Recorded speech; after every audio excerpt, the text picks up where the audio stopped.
Blackwood Manor stood tall and foreboding on the edge of town, a relic of the past with a reputation that sent shivers down the spine of anyone who dared to speak its name. The grand Gothic structure was once the pride of the Blackwood family, but for decades it had been abandoned, left to decay and be swallowed by the encroaching forest. The local legends spoke of unspeakable horrors within its walls, and those brave enough to enter never returned the same. Sarah Thompson, a freelance journalist with a penchant for the paranormal, had heard the whispers about Blackwood Manor and was determined to uncover its secrets.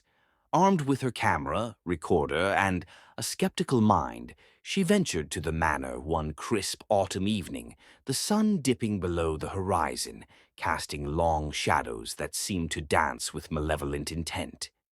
As Sarah approached the towering iron gates, she felt an inexplicable chill, as if the air itself was thick with dread. She pushed the gates open, the creaking sound echoing ominously.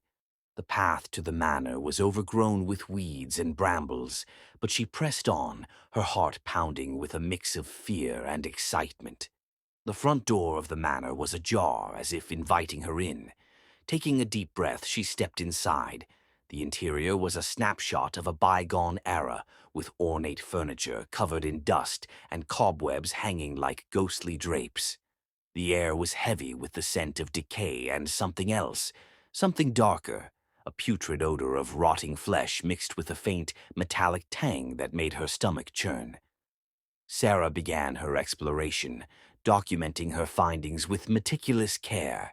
Every creak of the floorboards and distant whisper made her skin crawl, but she pushed her fear aside, focusing on her work.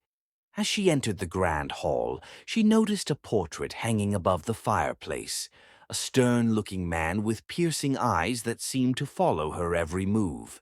Beneath the portrait, a plaque read, "Victor Blackwood, 1875.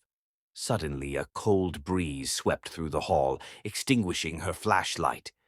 Plunged into darkness, Sarah fumbled for her matches, her hands trembling. When she finally struck a match, the small flame illuminated the room just enough for her to see that she was no longer alone.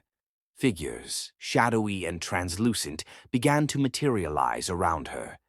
They were dressed in old-fashioned clothing, their faces twisted in expressions of anguish and fear.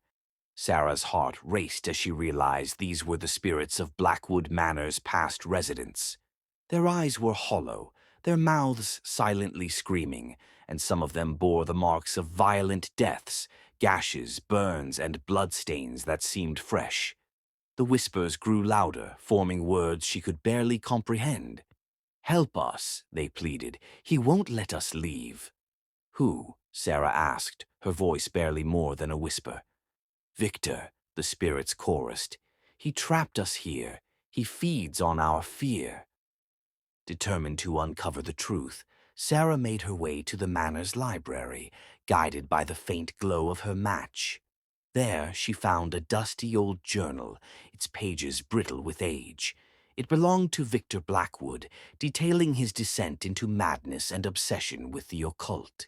He had performed dark rituals, binding the souls of his family and servants to the manor, condemning them to an eternity of torment. As Sarah read the final entry, the temperature in the room plummeted. Victor's ghost appeared before her, his eyes burning with malice. His once human form was twisted and grotesque, a manifestation of pure evil. "You should not have come here," he hissed, his voice echoing with 1,000 tortured souls. "Now you will join them." With a surge of adrenaline, Sarah grabbed the journal and ran. The spirits of the manor followed, their desperate cries urging her on. She reached the front door, but it slammed shut, trapping her inside. In a last-ditch effort, she threw the journal into the fireplace, setting it ablaze. The flames roared to life, casting a blinding light that consumed the room. Victor's ghost let out a horrific scream, a sound that pierced the very fabric of reality as the journal burned. The spirits of Blackwood Manor began to dissolve into the light, their tortured forms finally finding peace. Sarah felt a force pulling her towards the door, and she stumbled outside just as the manor itself began to collapse, its cursed history finally reduced to ashes.